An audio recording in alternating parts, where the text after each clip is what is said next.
Hi Muses. I'm going to do two birds, one stone today and finish off some painting, but also talk to you because I feel like I haven't shown up, I haven't talked to you guys and unleashed the message that needs to come out. Because if you find, like with any creative work or any form of expression, which I've learned after a week of gastro that kind of went through our community and family and people around us, and that you can only hold on to stuff for so long before you just need to get it out, whether that's rubbish or whether it is the art, right? Not that I want to equate the art with throwing up, but you know, what's been happening, what's been going on. So I wanted to talk about, let me know how the sound is.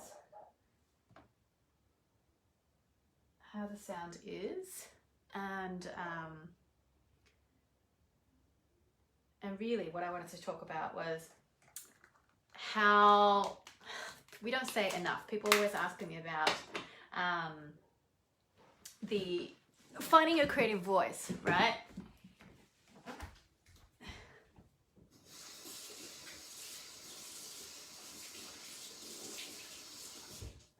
Let me just get some water on that.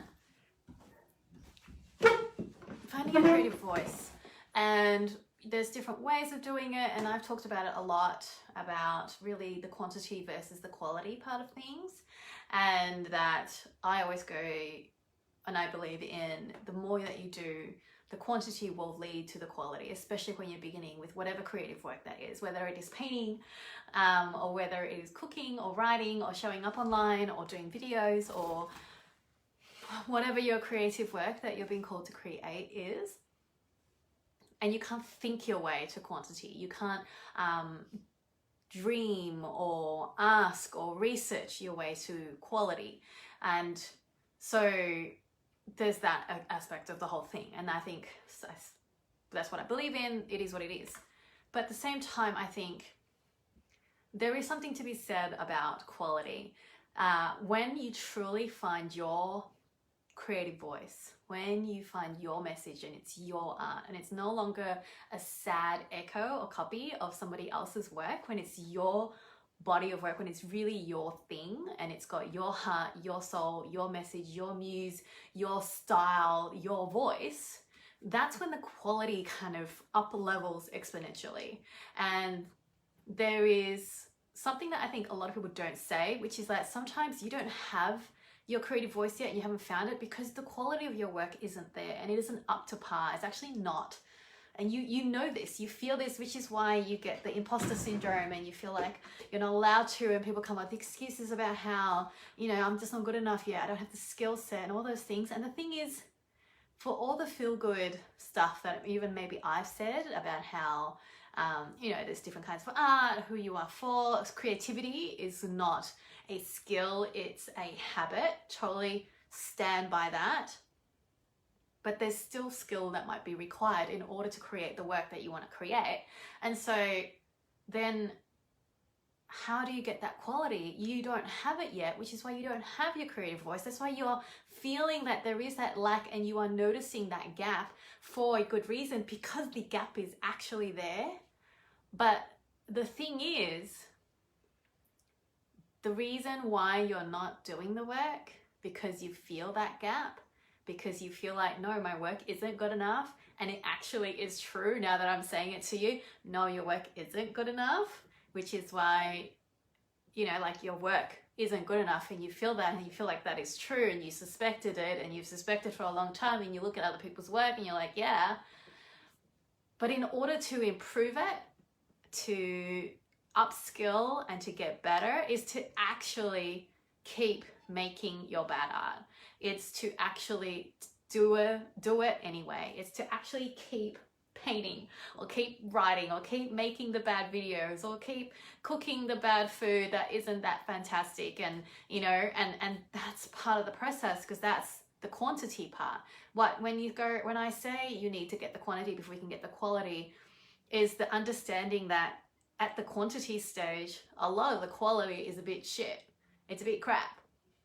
And if you can be okay with that and embrace that as part of the process and have the humility and the patience to do that, that's when you improve your quality. And as you improve the quality of your skill set in order to do the thing that you want to do, that's when you can find your creative voice. That's when you have enough energy and attention span and skill set and experience to notice what you need to notice to go, oh, that's my preference. Oh, I prefer to do it this way. Oh, I feel intuitively that I should go in this direction versus that direction. It should be more pinky red than purpley red. It should be more greeny blue than yellow blue, or purple blue, whatever it is. It's knowing that, oh, I do prefer a bit of humor in my writing, or no, I like that kind of sense of whimsy in my music.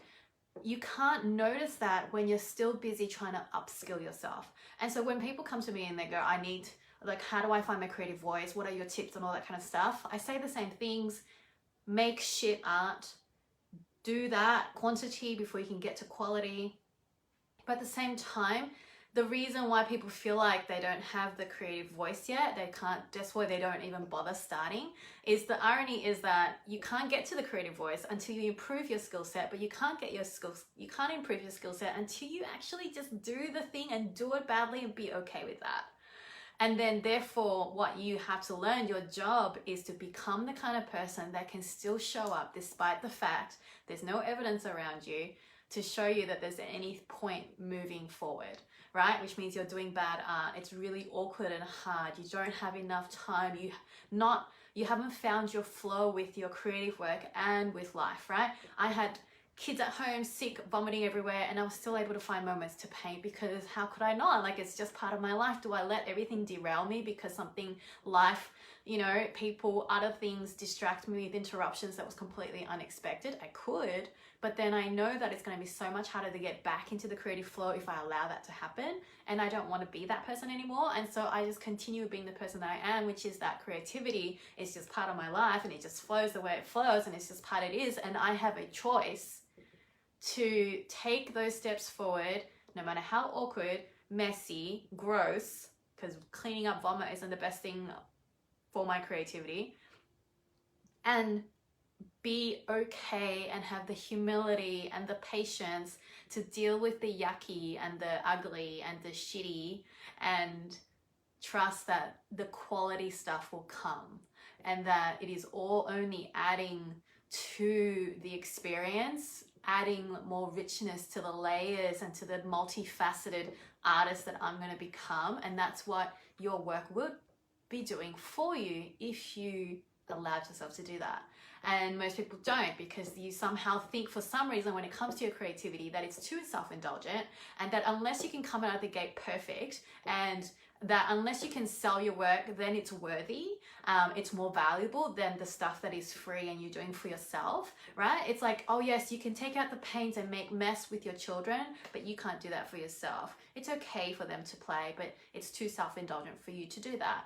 Oh, yes, when I have more time, I can care for myself, and we know that that's not true. And yet we treat our creative expression in that way, where you're like, oh, once I have more time, once I have more energy, then I can do it, when really deep down, the reason is because, one, you become a better person when you allow yourself to become the kind of person that can go with the flow, even when it's messy, even when it's chaotic, even when you don't know what you're doing, but you trust that good things are going to come, provided that you allowed yourself to practice and get better.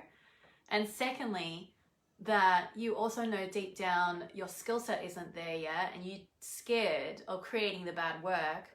But the thing is, you're not going to improve your skill set unless you do the work anyway. Does that make sense? Right?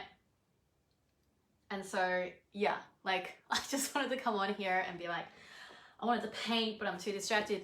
But also that maybe it is true. Maybe all the reasons why you haven't picked up the paintbrush, or the reasons why you haven't done whatever it is and given yourself the time, and you made the time. You can't find the time because you're never going to find the time. There's always going to be other things that you're going to do. There's always going to be other people who need you. There's always going to be totally legitimate reasons why you can't do it, because, kids are sick, you're busy, your toddler doesn't want a nap. Is that her? Like you're not feeling it. You're busy with other work stuff. There's always going to be legitimate reasons why you can't do it. But until you choose to become the person who's going to be willing and patient and have the humility to go, you know what, the work I'm going to do now is going to be a bit shit compared to the work that I know I'm going to be able to create and that I am capable of, but I can't get there until I go through these steps and get all the bad out and improve my skill, and to just step forward despite the mess, despite the ugly, despite the disgusting, despite the chaos, despite the awkward, despite the like uncomfortable, painful process it is to improve your skill set, and to swallow pride and to let your perfectionist persona go and just be a beginner again, and to evolve and grow with it. And then you get to be the lucky people who like can be creative and who can make amazing art because they went through that and they had the humility and they improved their skill set because they made bad art for a long time and they kept going, you know?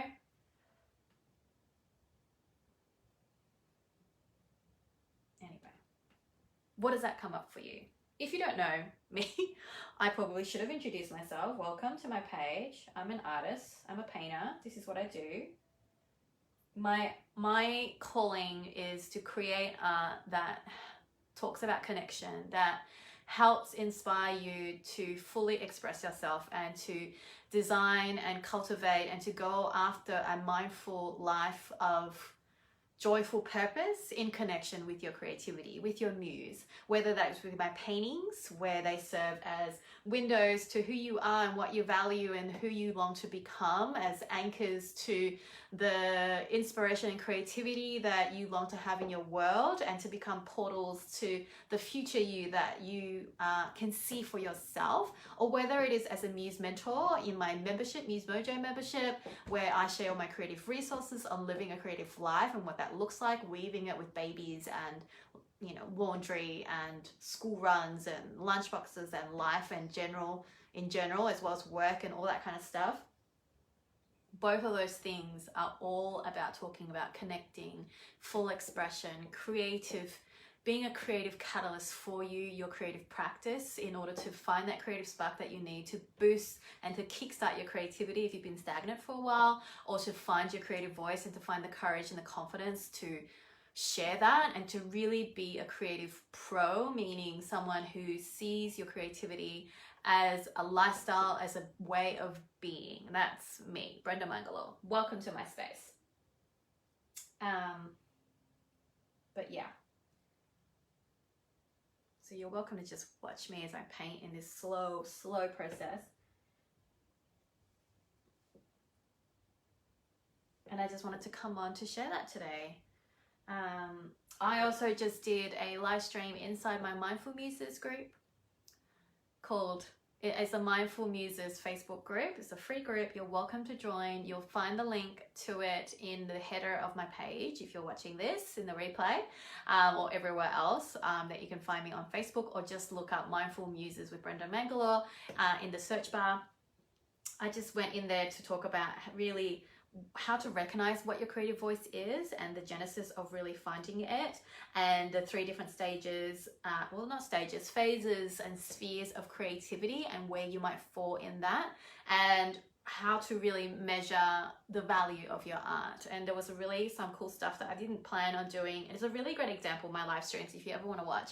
My live streams are an example of how I make my art as well, which is really about just being able to show up, even if you have no idea what you're going to do next, even if you feel like you're swimming in a fog of intentions and dreams and ideas, but not real clarity on what's going to happen at the final outcome, and being okay with that, and to be able to step forward in faith and then allow the art to kind of flow through you and to be what it is, and being a vessel for that, and working in partnership with the Muse, still allowing your skill set and your experience and your gifts and talents as a creative to show up in that way. And you'll see my live streams kind of come up that way. I usually have an intention, I have some points, but never really know what story is going to be shared, and I always trust that it's going to be amazing and people get new insights that they weren't expecting, or they just saw themselves in a different way. And my hope, my intention always is that you can come away with a different way of seeing yourself, and that would mean then more courage, more clarity, more confidence to be able to take those step forwards that you need to take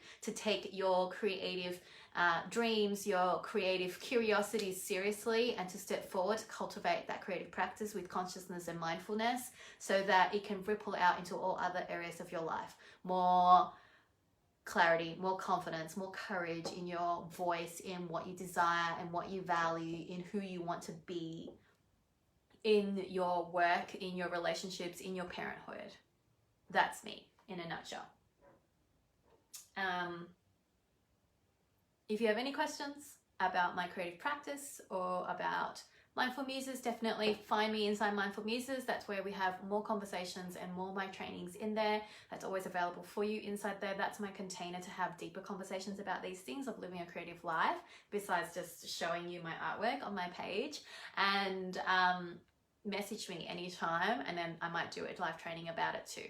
Otherwise, I better go and I can focus on doing the lines that I want, because like certain lines feel a different way and things that no one else would notice except maybe me, but I know that subconsciously, subliminally, you feel what it is I want you to feel through the strokes and the lines that I make.